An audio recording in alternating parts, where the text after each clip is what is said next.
my last video, this is part 2 about scribing round notches, saddle notches, whatever you want to call them. It's either or. They're saddle notches, but they're also known as round notches. Anyways, the meat's out of the things. I rolled it over for the first time. I took my chainsaw and went across the notch like this and put lines in it like that, and then hit it with a hammer and took most of the meat out. And then I use these tools. You got peavies to roll the logs, a short one and a long one, pry bars, chisels, draw knife, bark spud. You know, these are all tools that are needed to, for you don't know, gouges like this, shaped, spoon shaped like that, and it's great for removing a lot of the debris out of the notch. Okay, so I took my pencil and I went around and looked at the log where it needs to be. You see there's an L there. That means lightly. Just even this off. And come around here and you see it's hitting a little bit more in there. Right there. So I take that little bit out. So I'll go ahead and just shave that a little bit right there. And then I'll come over to the other side. Now, if you notice, some logs, these are Adirondack spruce, and they're usually as straight as a rifle barrel, like this one is. But this one's got a lot of knots in it from branches, and this was the top part of the tree. And it's got a jog right in there pretty good, but that's going to be cut for the doorway. But it's got a little jog on the end up here. It kind of flips out.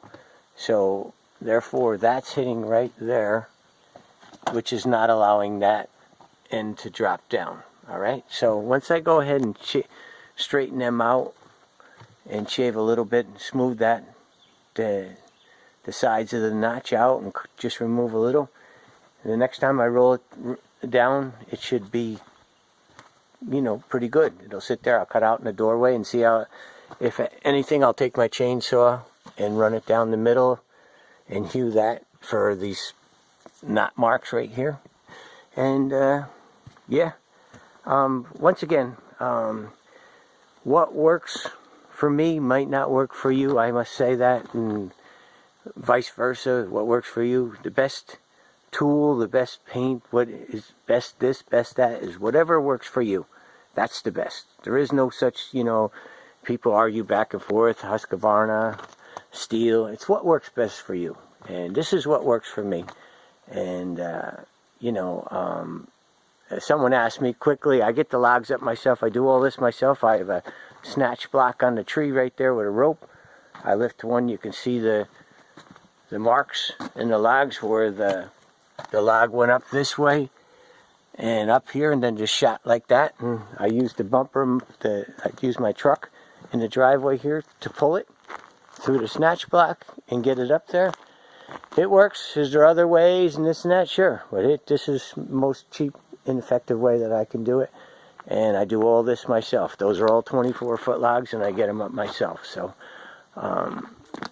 and now I took and cleared a path so I can drive the log. I need to get to the high point of the foundation, which is the other side, which is a lot. So now I'm bringing the logs up on this side, which, as you can see, as much, I don't have as much. I'm standing here. There's only 2 blocks there, where on the other side of the foundation there's 4. So with that said, like I said, it's